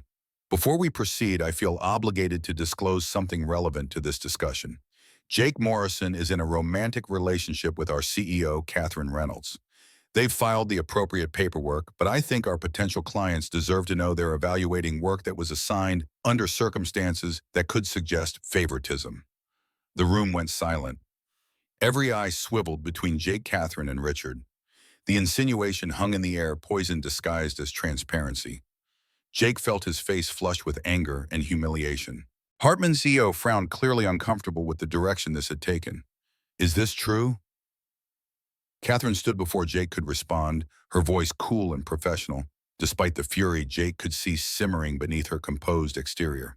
Yes, Mr. Morrison and I are in a relationship properly disclosed per company policy, but he was assigned the Hartman account based purely on merit. His Camden magazine relaunch increased readership by 41% and brought in 3 major advertisers. His track record speaks for itself. Richard leaned back in his chair, playing the concerned colleague perfectly. With respect, Catherine, optics matter in business. How can clients trust our objectivity when personal relationships influence professional decisions? Jake stood, anger overriding his better judgment. Every carefully maintained boundary evaporated in the face of Richard's calculated attack. You're right, Mr. Blackwood. Optics matter. He pulled out a portfolio he'd prepared for exactly this scenario, distributing copies to each board member and the Hartman team. Here's my work from my previous agency. 4 major accounts won in 18 months, all documented with results and client testimonials. Every campaign predates my employment at Reynolds Media Group, let alone any relationship with Ms. Reynolds. Jake turned to address the Hartman CEO directly, his voice steady despite his racing pulse. Judge my pitch on its strategic merit. If you think it's good because of who I'm dating, rather than the quality of the work, we don't deserve your business. But I'd ask you to consider whether you're letting internal politics cloud your evaluation of objective results. The room held its collective breath. Hartman's executive team conferred in hushed voices, while the board watched with varying expressions of discomfort and calculation. Richard's satisfied smile had slipped into something more uncertain. Finally, Hartman's CEO spoke, his weathered face thoughtful. Mr. Morrison, your strategy is innovative and well-researched. Mr. Blackwood raises valid concerns about perception. However, I've built my company on recognizing talent, regardless of where I find it or who knows them. Your Camden numbers are verifiable and impressive. Let's discuss contract terms. Relief and vindication crashed over Jake in equal waves. They'd won the account, but Richard's attack had landed anyway. Every board member's expression made clear they'd be discussing Catherine's judgment at their next private meeting. After the clients left and the board dispersed, Jake found Catherine in her office staring out at Boston Harbor with rigid shoulders that betrayed the stress she was hiding. He closed the door and crossed to her, pulling her into his arms without asking permission. I'm sorry, I should have seen Richard's play coming. Catherine turned in his embrace, her eyes fierce despite the fear underneath. You saved the pitch, defended both of us without making it worse. That took courage. But the board was always going to question me. That's Richard's long game. At least now we're not hiding. Jake's phone buzzed in his pocket. He pulled it out to see Richard's name on the screen, a text message that made his blood run cold. Congratulations on Hartman. Emergency board meeting next Thursday. Catherine's leadership will be formally challenged. Hope your relationship was worth her career. He showed Catherine the message. Her face went pale, but her voice stayed steady. Then we prepare. I've increased profits by 34% in 9 months. I've won 3 major accounts. The numbers are on my side. And if the numbers aren't enough, Catherine pulled Jake down for a kiss that tasted like desperation and determination in equal measure.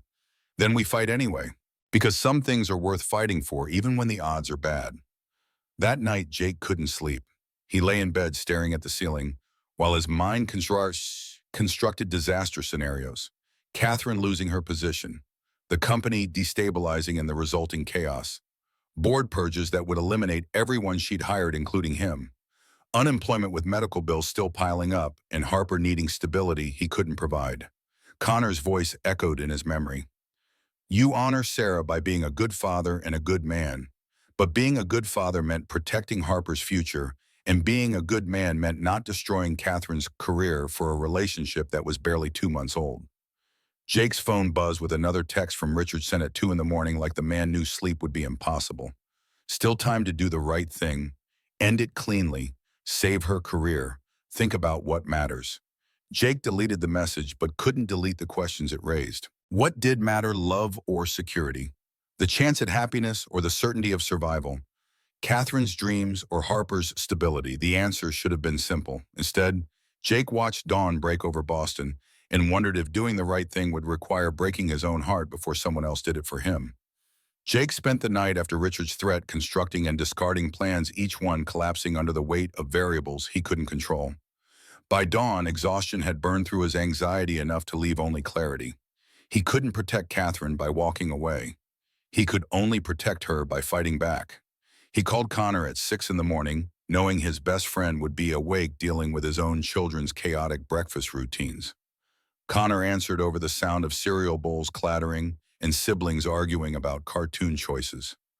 Please tell me you're calling with good news. I need help. Something's wrong with Richard Blackwood, and I need to prove it before he destroys Catherine's career. The background noise on Connor's end diminished as he apparently moved to a quieter room. His voice came back serious, stripped of its usual humor. What kind of help? You still talk to that forensic accountant who handled your divorce discovery. Connor was quiet for a beat, processing the implications. Marcus Webb. Yeah, we grab drinks occasionally. What are you thinking? Jake explained his suspicions, the feeling that Richard's confidence came from having cards nobody else could see. The way he'd undermined Catherine systematically for 9 months, always staying just within the bounds of plausible professional disagreement. The venom in his voice when mentioning Catherine's mother, suggesting wounds that went deeper than failed business or relationships. I think Richard's been sabotaging deals. Maybe worse. But I need proof, and I need someone who knows how to find financial irregularities that are meant to stay hidden. Connor agreed without hesitation, the loyalty of 20 years of friendship overriding any concerns about getting involved in corporate warfare. They arranged to meet that evening after Harper was asleep, Connor promising to bring Marcus Webb if the accountant was willing. Jake spent the day at Webb in a fog of distraction, reviewing the same reports 3 times without absorbing their content. Catherine noticed during their afternoon check-in, concern etching lines around her eyes. You look exhausted. Did you sleep at all? Not really, too busy thinking about Thursday. She crossed her office and pulled him into an embrace that felt like the only solid thing in a tilting world. Her voice came out muffled against his shoulder. We'll figure this out. Richard's been planning this for months. We just need to be smarter. Or we need to find out what he's really hiding. Catherine pulled back, studying his face. What are you planning? Insurance, I'll tell you if it pans out. That evening, Connor arrived with Marcus Webb, a wiry man in his 50s, whose unremarkable appearance disguised the kind of ruthless, analytical mind that made him excellent at finding money people wanted to keep hidden. They spread out at Jake's kitchen table with laptops and coffee while Harper did homework upstairs. Marcus listened to Jake's theories without interrupting, his expression neutral. When Jake finished, the accountant leaned back and steepled his fingers. You're asking me to dig into a COO's financial history looking for fraud. That's not casual favor territory. That's potential criminal investigation territory. I know, but something's there. Richard's too confident, like he knows the board will vote his way regardless of Catherine's performance numbers. That kind of certainty comes from leverage we don't see. Marcus exchanged a look with Connor, some unspoken communication passing between them. Finally, he nodded. I'll do preliminary digging. Public records, only nothing that crosses legal lines. If I find anomalies worth investigating further, we go to proper authorities. They worked until past midnight, Marcus navigating databases and corporate filings, while Jake and Connor provided context about Reynolds Media Group's structure and history. The accountant's expression grew increasingly thoughtful as patterns emerged from the data. There are irregularities here. 20 years ago, significant funds went missing from several accounts. An investigation was opened, then abruptly closed after he checked his notes. After Catherine's mother died, the timing's suspicious. Jake's stomach dropped. Catherine had mentioned her mother died in a car accident when she was 12. If Richard had been involved somehow, if the affair Catherine mentioned had gone deeper than she knew, can you prove connection between Richard and the missing funds? Marcus shook his head. Not from public records, but I can show you enough to justify bringing in authorities who have subpoena power. The question is whether you want to open that door. What door? Catherine's voice came from the doorway, making all 3 men jump. She stood in Jake's entryway, still wearing her work clothes, having apparently let herself in with the key Jake had given her 2 weeks ago. Her expression was carefully neutral, but fear lurked in her eyes. Jake introduced Marcus quickly, then laid out what they'd found. Catherine listened without interrupting, her face growing progressively paler. When they finished, she sank into the chair beside Jake. My mother was going to meet someone the night she died. The police never found out who. They ruled it an accident, single-car collision, poor weather conditions. But what if... She couldn't finish the sentence. Jake took her hand, feeling it tremble in his grip.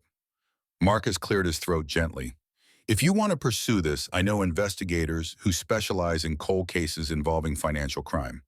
But Ms. Reynolds, I need you to understand, if we open this investigation, we might uncover things that are painful regardless of whether Richard was involved.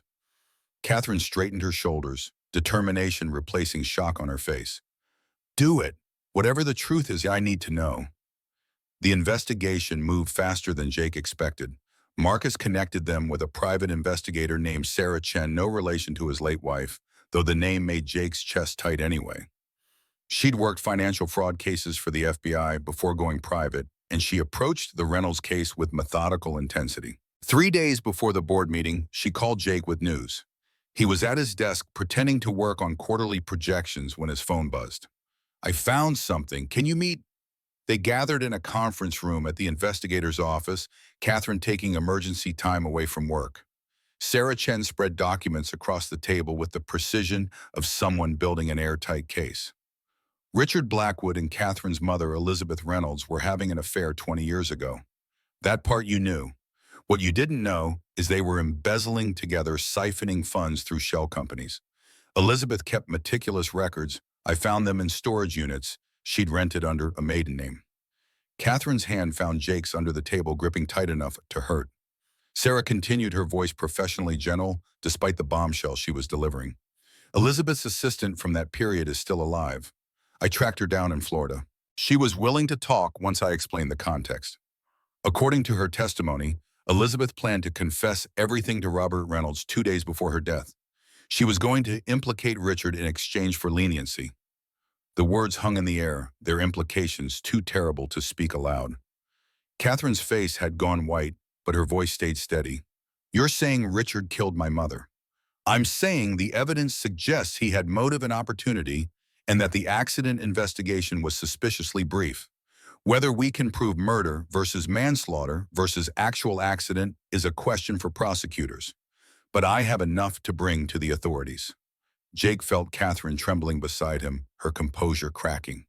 He pulled her close, letting her bury her face against his shoulder while Sarah Chen tactfully looked away. That evening brought another break. Hartman Pharmaceuticals CEO called Jake directly, his voice grave. "Mr. Morrison, something's come to our attention that I thought you should know. We've been experiencing information leaks about our marketing strategy, details only your team should have known. Our IT department traced the source to an IP address registered to Richard Blackwood." Jake's pulse spiked. "He's been leaking our proprietary work." "Appears so. Sent our strategy to 3 of our competitors, presumably hoping we'd blame your team and cancel the contract. We wanted you to know before taking this to your board." Jake thanked him and immediately called Catherine. She answered on the first ring, her voice raw from crying but functional. "Hartman has evidence Richard's been sabotaging us. IP addresses, leaked documents, everything. Combined with Sarah's findings about the embezzlement, we have him." Catherine's voice shifted into something harder, the CEO who commanded boardrooms, emerging from grief's fog. "Richard spent 9 months trying to destroy me. Now we destroy him first." The emergency board meeting was scheduled for 10 Thursday morning in Reynolds Media Group's largest conference room. Jake wasn't supposed to attend. He wasn't a board member, just the marketing director who'd become the center of Richard's manufactured scandal. But he positioned himself outside the room anyway, waiting for the right moment. Through the glass walls, he watched the board assemble. 12 mostly old men who'd built their careers alongside Robert Reynolds, now trying to decide if his daughter deserved the empire she'd inherited. Richard sat at the head of the table opposite Catherine, confidence radiating from his posture. The meeting started exactly on time. Richard wasted no breath on pleasantries, launching immediately into his case against Catherine's leadership. Too young, too inexperienced, risky decisions that prioritized innovation over stability. The inappropriate relationship with a subordinate that demonstrated poor judgment and created liability. Catherine defended herself with data and results. Revenue up 34% in 9 months. 3 major accounts won. Digital transformation ahead of industry trends. Every metric showing growth and improvement under her leadership. But Richard had prepared for her counter-arguments. He pulled out financial projections showing the growth was unsustainable, that the Camden and Hartman accounts had required concessions that would hurt long-term profitability. He questioned whether the numbers were even accurate, given Catherine's relationship with the person responsible for the campaigns. The insinuation landed like he'd intended. Several board members shifted uncomfortably, exchanging glances that suggested Richard's poison was working. Jake watched Catherine's face through the glass, saw the moment she realized Richard had outmaneuvered her. The board wouldn't vote on merit or results. They'd vote on perception, on comfort, on their preference for familiar leadership over uncomfortable change. Richard called for the vote with barely concealed triumph. I move for a vote of no confidence in Catherine Reynolds' leadership, to be followed by her resignation as CEO. That's when Jake knocked on the conference room door and walked in without waiting for permission. Every head swiveled toward him, confusion and irritation mixing in their expressions. Richard's face went from triumph to fury in the space between heartbeats. This is a closed board meeting, Morrison. You have no standing here. Jake ignored him, walking directly to the chairman of the board and handing over a thick folder. His voice came out steadier than he felt. I'm here representing Hartman Pharmaceuticals. They asked me to deliver this personally. The chairman opened the folder while Richard's confident expression developed cracks. Inside were printouts of leaked emails, IP address traces, and a formal statement from Hartman's legal team documenting Richard's attempts to sabotage the account by feeding proprietary information to competitors. But Jake wasn't finished. He pulled out a second folder and placed it in front of the chairman. This is from a private investigation commissioned by Ms. Reynolds into financial irregularities from 20 years ago. You'll find evidence of systematic embezzlement by Richard Blackwood and Elizabeth Reynolds, along with testimony suggesting Elizabeth planned to confess before her death. The room erupted into chaos.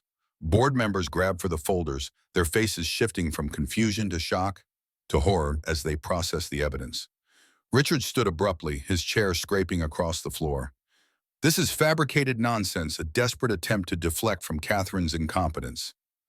Jake met his eyes without flinching. Hartman hired independent investigators. They verified everything. Their lawyers are prepared to testify. The chairman looked up from the documents, his weathered face grave. Richard, is any of this true? For a moment, Richard's mask held. Then something broke behind his eyes, 20 years of resentment and bitterness flooding to the surface. His voice came out strangled with rage. I gave 30 years to this company. Robert promised me I'd take over when he retired. Then he chose his daughter instead, just like he chose his wife over me 20 years ago. The confession hung in the air, damning in its honesty. Several board members pulled out phones, presumably calling legal counsel. Catherine sat frozen, staring at the man who'd been part of her life since childhood. Richard wasn't finished.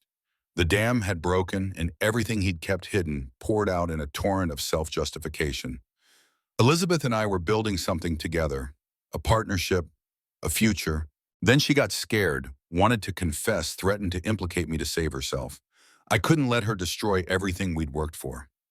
The implication was clear. Catherine's face went from white to gray, and Jake moved to stand beside her, one hand on her shoulder in silent support. She was going to meet you the night she died. Catherine's voice came out barely above a whisper. You killed my mother. I made sure she couldn't ruin both our lives. If Robert had been less forgiving, if he hadn't brought me back into the company, none of this would have been necessary. But he always chose you people over me. His wife, his daughter, his legacy, like I was nothing. The chairman had already called security. Police arrived within minutes, having been discreetly positioned nearby on Sarah Chen's advice. They took Richard into custody while he alternated between defiance and breakdown, his careful facade completely shattered. The board sat in stunned silence as officers led their COO away. Catherine remained frozen in her chair, processing revelations that had rewritten her entire childhood. Her mother hadn't died in a simple accident. She'd been murdered by a man Catherine had known and trusted her whole life. Jake pulled her to her feet and guided her out of the conference room, away from the board members' shocked stares and stammered apologies. They ended up in her office, Catherine collapsing onto her couch while tremors racked her body. He held her while she cried, great shaking sobs that sounded like they were being torn from somewhere deep inside. All the grief she'd carried for 20 years had been contaminated by betrayal, the loss of her mother now tangled with the knowledge that it had been preventable, that Richard had chosen murder over consequences. I trusted him, she finally managed, her voice hoarse. He was at my birthday parties. He taught me to ride a bike. He was supposed to be family. I know, I'm so sorry. They stayed in her office until the sun set over Boston Harbor. Catherine's tears had eventually subsiding into exhausted silence. Jennifer knocked softly around 6, her expression sympathetic. The board wants you to know they're tabling the vote of no confidence indefinitely. Several members have expressed their intention to issue formal apologies. Catherine nodded without speaking. Jake thanked Jennifer and sent her home, then called his parents to pick up Harper from school and keep her overnight. His daughter needed explanations he didn't have energy to provide yet. The weeks following Richard's arrest blurred together in a haze of police interviews, lawyer consultations, and media frenzy. The story was too salacious for Boston's business press, up to ignore COO arrested for 20-year-old murder embezzlement scandal corporate intrigue. Reynolds Media Group's stock actually rose on the news investors apparently appreciating the cleaning out of corruption. Catherine handled the crisis with remarkable composure, publicly giving carefully crafted statements and cooperating fully with authorities. Privately, she fell apart in Jake's arms most nights, processing grief that had been reopened and poisoned by truth. Harper struggled with the chaos differently. She knew something bad had happened, but couldn't quite grasp the adult complexities of murder and corporate betrayal. Dr. Sinclair helped her process the changes in their routine, the fact that Catherine now stayed over most nights because being alone made her shake. March brought the first signs of healing. Catherine started sleeping through the night without nightmares. She laughed at Harper's jokes again. The haunted look in her eyes didn't disappear, but it receded enough that Jake could see the woman he loved underneath the trauma. The board formally apologized and issued a unanimous vote of confidence in Catherine's leadership. She implemented sweeping ethics reforms, created independent oversight committees, and brought in external auditors to verify every financial process. Reynolds Media Group emerged from the scandal stronger and more transparent than it had been in decades. Jake got promoted to vice president of marketing, a decision vetted by external consultants to avoid any appearance of favoritism. The irony wasn't lost on him. Richard's attempt to destroy them had resulted in both their careers flourishing. But the real healing happened in smaller moments. Catherine joining them for dinner most nights, her presence becoming part of Harper's routine. Movie nights on the couch with Harper wedged between them. Catherine helping with homework while Jake cooked. The three of them building something that looked increasingly like a family. April brought Harper's 9th birthday, a milestone that felt significant for reasons Jake couldn't quite articulate. They threw a party at his house, Harper's entire class descending in a chaos of games and cake and presents. Catherine moved through the celebration like she belonged there, comfortable with the controlled chaos in ways that made Jake's chest tight. After the guests left and Harper crashed from sugar overload, Catherine and Jake cleaned up the debris of successful celebration. She was scraping frosting off plates when she asked the question that had been hovering unspoken for weeks. "Do you think Harper's really okay with us?" Jake set down the trash bag he was filling and pulled Catherine close, breathing in the scent of her shampoo mixed with birthday cake. "I think she adores you. I think you make her feel safe. And I think Sarah would approve." "How can you know that?" "Because I know Sarah, and because she left something for you." He'd been waiting for the right moment to share Sarah's letter, the sealed envelope he'd found in her personal effects with instructions about when to open it. Jake retrieved it from his bedroom, while Catherine waited with visible anxiety. The envelope was addressed in Sarah's handwriting for whoever Jake loves next. Catherine's hands shook as she opened it, her eyes filling with tears before she finished the first paragraph.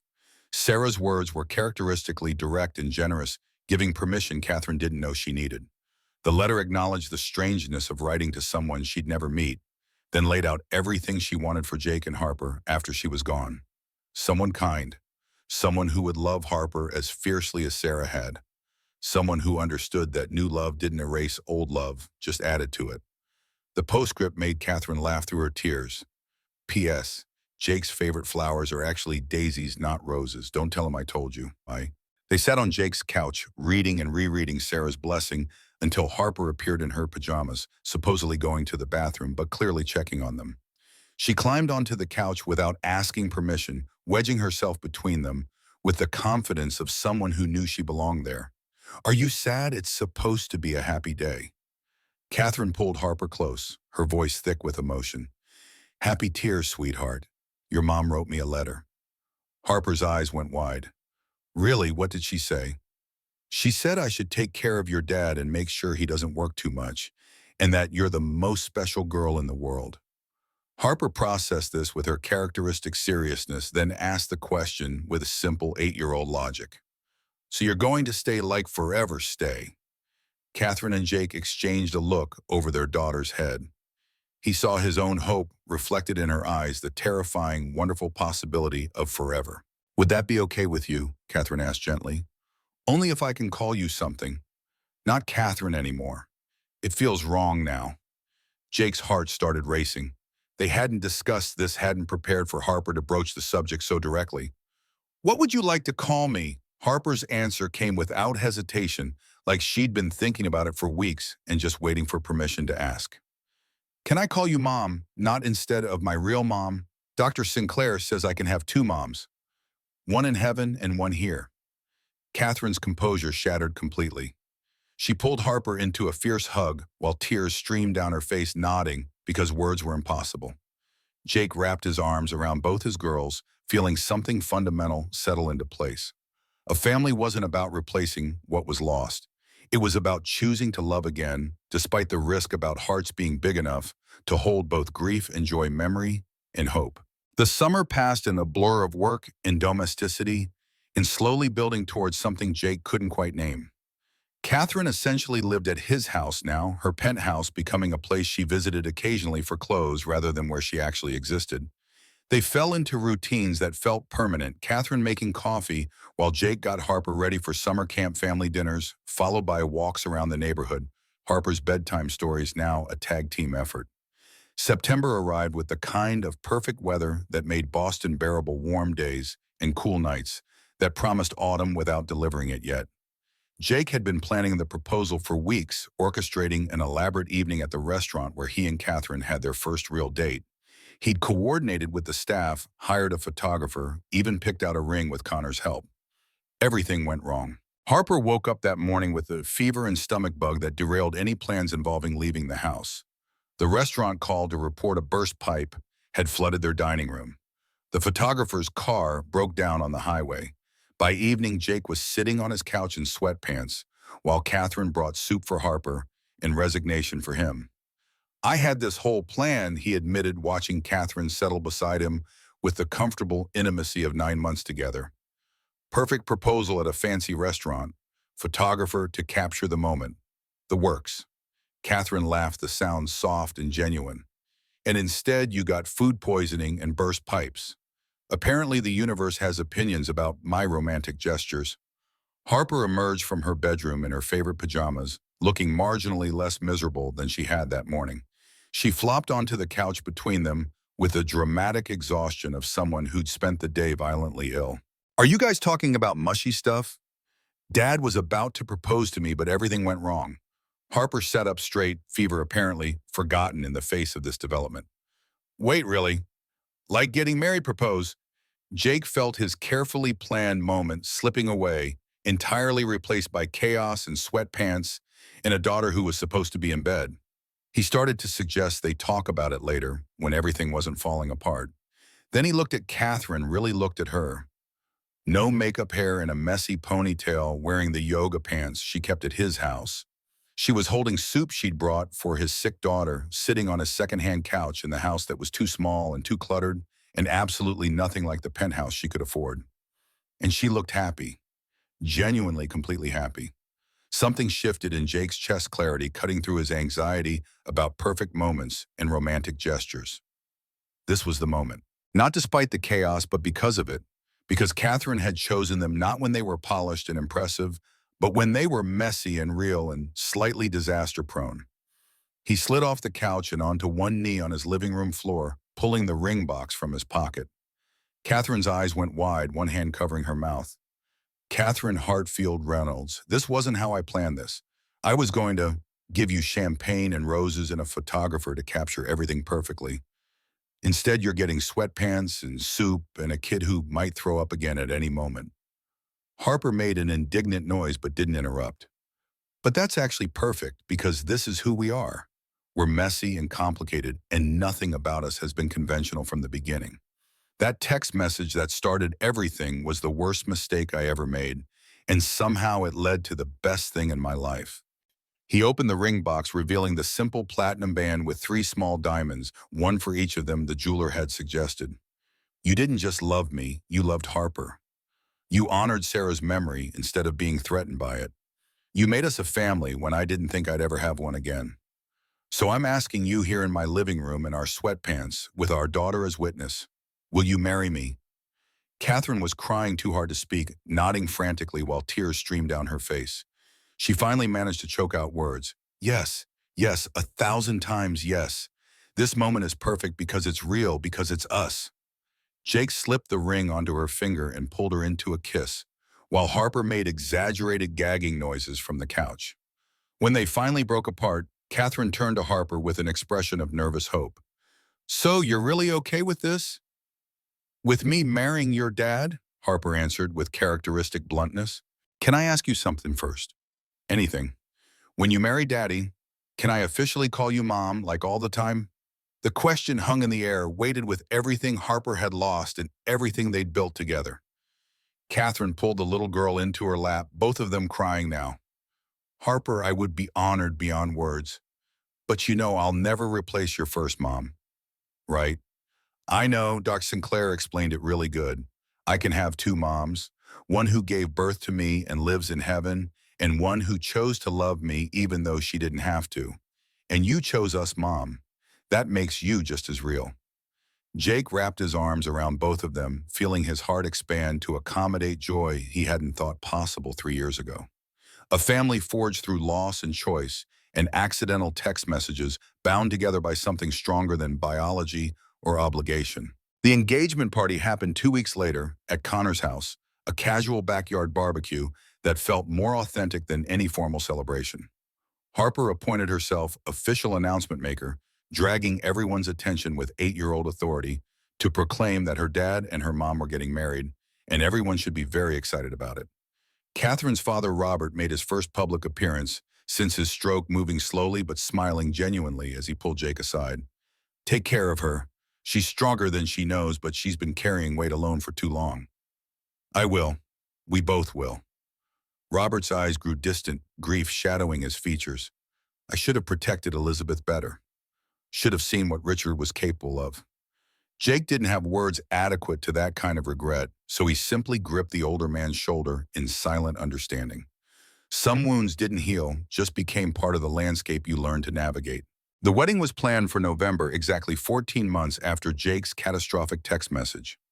Catherine wanted small and intimate, just close family and friends in the botanical garden where Jake and Sarah had gotten married. The location had required a difficult conversation. Was Jake sure he wanted to marry Catherine in the same place he'd married his first wife? But Harper had been the one to suggest it with the kind of emotional wisdom that continued to amaze both adults. Mommy loved that garden. She'd wanted to have happy memories again. The ceremony happened on a crisp November Saturday, the gardens decorated with late-season flowers and fairy lights. Harper served as junior bridesmaid, carrying a small locket with Sarah's picture tucked inside her bouquet. Catherine had insisted on the detail, another way of honoring the woman who'd made their family possible. Connor stood as best man his toast later, earning simultaneous laughter and tears with his recounting of Jake's panicked phone call the morning after the text message. Robert walked Catherine down the aisle, leaning heavily on a cane but radiating pride. The vows they'd written felt almost inadequate to capture everything they meant to each other. Jake's hands shook as he promised to honor Catherine's strength while protecting her vulnerability, to be partner and support and fellow traveler through whatever came next. Catherine's voice broke as she vowed to love Harper as fiercely as she loved Jake, to honor Sarah's memory while building new traditions to choose their family every day, even when choosing was difficult. When the officiant pronounced them married, Harper cheered loudly enough to make several guests laugh. The kiss Jake and Catherine shared tasted like tears and promise, and the particular sweetness of second chances earned through pain. The reception flowed with the easy warmth of people who genuinely cared about the couple celebrating. Harper gave a toast that was equal parts sweet and hilarious, explaining how her mom made her dad smile different and let her eat ice cream before dinner sometimes, and was basically the best thing ever. The first dance happened to a song Catherine had chosen, something about finding love when you'd stopped looking for it. Jake held his wife, and marveled at the improbability of their journey. From mistaken text to catastrophic board meeting to standing here married and whole and building something beautiful from broken pieces. Later, during the father-daughter dance that had been their tradition at every formal event, Harper surprised him by asking if Catherine could cut in. The three of them swayed together on the dance floor, a family unit that had seemed impossible just a year ago. The send-off happened as twilight turned to full dark guests showering them with flower petals as they headed to Jake's car. Catherine had insisted on a family honeymoon rather than a romantic getaway 2 weeks at Disney World with Harper, because building memories together mattered more than convention. Harper fell asleep in the back seat within 20 minutes, exhausted from excitement and cake. Catherine watched her with an expression of pure tenderness. Best day ever, Jake squeezed her hand. Best year ever, and it's only getting better. 2 years slipped by with the particular speed of happiness, days blurring into months into seasons. Reynolds Media Group flourished under Catherine's leadership, the board's confidence fully restored by consistent growth and ethical transparency. Jake's marketing campaigns won industry awards.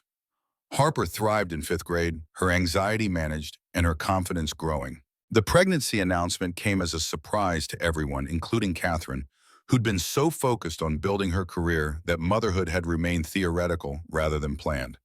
But Jake would never forget the expression on her face when she showed him the positive test terror and joy mixing in equal measure. I don't know how to do this. What if I'm terrible at it? Jake pulled her close, one hand already resting protectively over her still flat stomach. You've been mothering Harper for 2 years. You're already great at it. The pregnancy progressed smoothly, Catherine working until her 8th month before finally accepting that board meetings and morning sickness weren't compatible. Harper was thrilled about becoming a big sister, though her excitement manifested in slightly overwhelming enthusiasm about helping with everything. Their daughter arrived in June during a heat wave that made Boston feel like the tropics, 6 pounds of squalling indignation who immediately captured her entire family's hearts.